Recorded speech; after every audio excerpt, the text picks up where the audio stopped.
যানজটের জটটা সেরে আসলাম। এটা আটকে দিয়ে লাভ হয়েছে কোনো?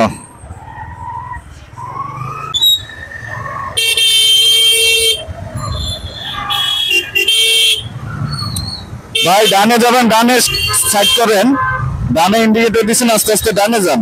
এগুলা কেন যে বাইক চালায়, এগুলা কিভাবে লাইসেন্স আল্লাহ জানে। কাকা এদিকে ফিরে রাস্তা পার হইতে হয়। রাস্তা পার হচ্ছে, যেদিক থেকে গাড়ি আসে ওই দিকে না তাকিয়ে অন্যদিকে তাকিয়ে তাকিয়ে পার হচ্ছে।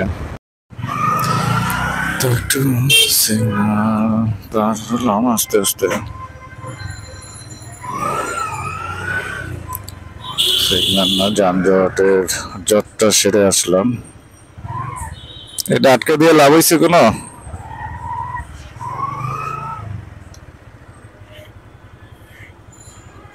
তো সিগন্যালের মাথায় চলে আসলাম। তো এই সিগন্যাল ছাড়তে একটু সময় লাগবে হয়তো বা, মোটামুটি ভালোই সময় নেয় এই সিগন্যালে। আর এই সিগন্যালটা পার হতে পারলেই মূলত আর কোনো ঝামেলা বা যানজট তেমন একটা থাকে না। তো অনেকক্ষণ এই সিগন্যালে বসে আছি এবং বসে থাকতে হচ্ছে, এটা প্রতিদিনকার একটা নিয়ম। কারণ এটা হচ্ছে মেইন রোডে ওঠার একটা সাবওয়ে।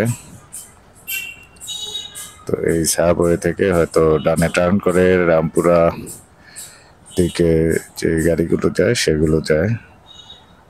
আর ওই মেইন রোডটাতে হচ্ছে রামপুরা উত্তরার এই রুটের বাসগুলো চলাচল করে। গুলিস্তান, মালিবাগ, সায়দাবাদ যাওয়ার অনেকগুলো রুটে যাওয়া যায় এখান থেকে।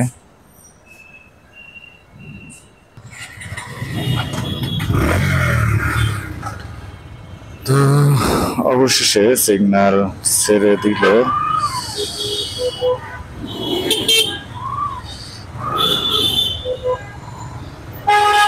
বামে রিক্সা রোড ব্লক করে যাচ্ছে, যে কারণে কোনো গাড়ি যেতে পারতেছে না।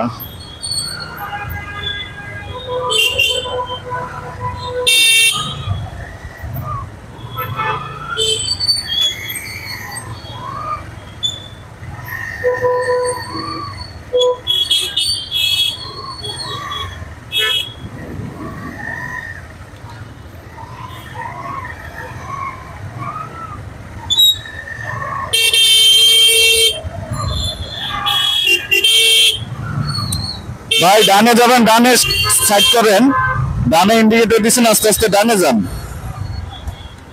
ফাউল কোনানকের। এগুলা কেন যে বাইক চালায়, এগুলা কিভাবে লাইসেন্স আল্লাহ জানে। তো পার হয়ে আসলাম আবুল হোটেলের এই অংশটা। এখন মূলত ফ্লাইওভারে উঠতেছি।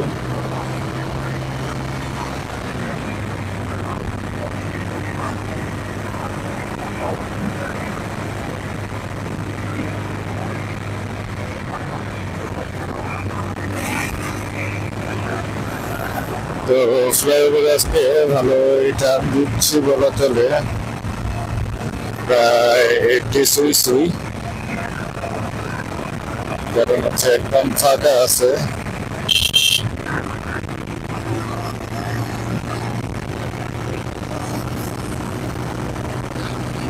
রাস্তাটাও ফাঁকা আর সিগনালে অনেকক্ষণ টাইম আমার ওয়েস্ট হলো।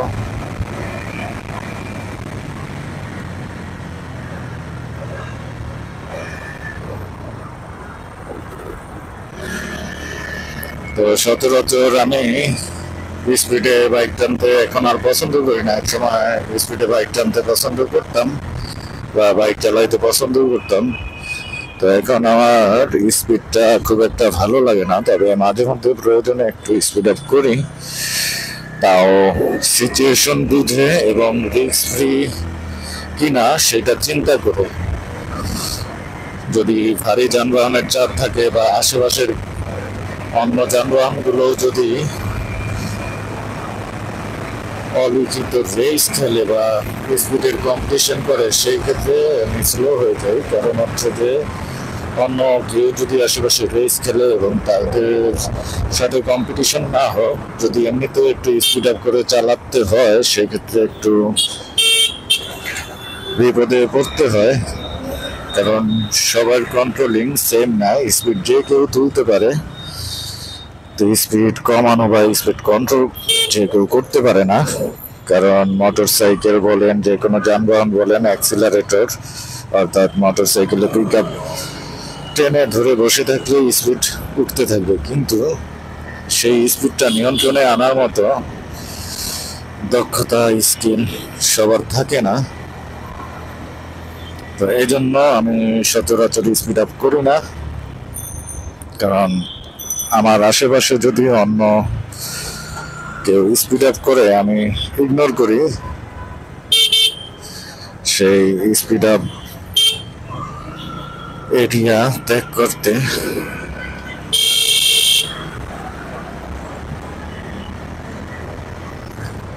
তো সোজা এসে তারপরে বামে টার্ন করলাম, কারণ বামে যে টার্নিং এর রোডটা, এই রোডটাতে 5-6টা বাস এসে একসাথে দাঁড়িয়ে আছে, মানে কেউ কাউকে যেতেও দিচ্ছে না,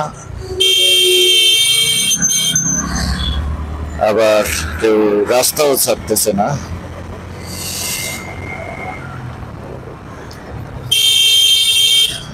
কাকা, এদিকে ফিরে রাস্তা পার হইতে হয়। রাস্তা পার হচ্ছে, যেদিক থেকে গাড়ি আসে ওই দিকে না তাকিয়ে অন্যদিকে তাকিয়ে তাকিয়ে পার হচ্ছে।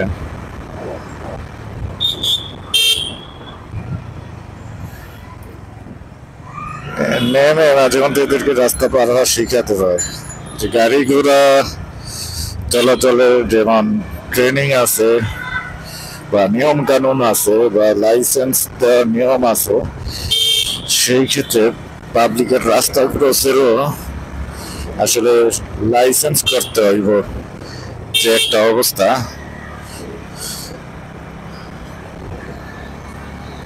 কোনো নিয়ম কানুন মানে না, আর যেদিক থেকে গাড়ি আসে মূলত ওই দিকে একটু অ্যাঙ্গেল হয়ে বা ঘুরে ওইদিকে তাকিয়ে তাকিয়ে রাস্তাটা পার হতে হয়। এটা হচ্ছে রাস্তা পার হওয়ার নিয়ম।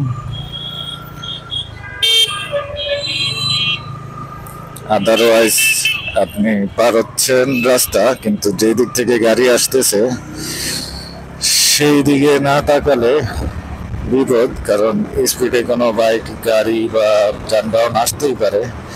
তো আপনি যদি দেখেন যে আসতেছে কোনো গাড়ি বা কোনো গাড়ির গতিবিধি সম্বন্ধে, আপনি অবগত থাকতে পারবেন, যে কোনো ফ্যাটাল অ্যাক্সিডেন্ট থেকে আপনি বাঁচতে পারবেন। এই লোকগুলা যদি হাইওয়েতে কোনোভাবে রাস্তা পার হয়, তো হাইওয়ে গাড়ি তো এদেরকে একবারে পিষে রেখে যাবে। কারণ হাইওয়েতে এত স্পিড থাকে, ইনস্ট্যান্ট এই স্পিড কন্ট্রোল করা পসিবল না। তো আমি চলে আসছি আমার অফিসের প্রায় কাছে কাছে, একটু পরেই আমি অফিসে প্রবেশ করব, মানে অফিসের গেট দিয়ে প্রবেশ করব। এই হচ্ছে আমার অফিসের গেট, বামে টার্ন করলেই অফিসের গেটটা পাবো।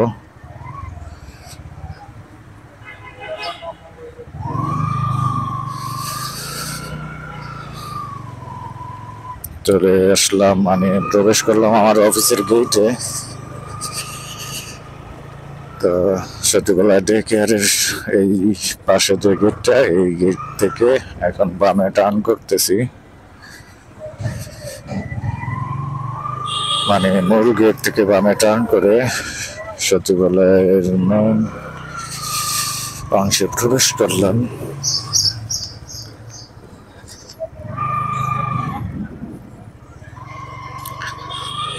তো চলে আসছি আমার অফিসে।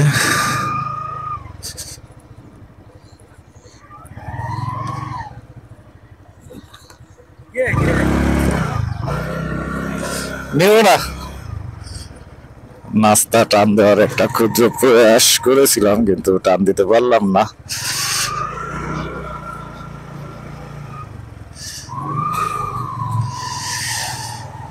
এই হচ্ছে আমার পার্কিং এরিয়া। প্রত্যেকেরই আলাদা আলাদা পার্কিং একটা এরিয়া দেওয়া থাকে, যেহেতু সামনে স্টিকার আছে, ওই স্টিকারে পার্কিং নাম্বারও লেখা আছে। আর পার্কিং করলাম, আর এখন ভিডিওটা এখানে শেষ করব। শেষ করে রুমে প্রবেশ করব, অফিস রুমে। আল্লাহ হাফেজ।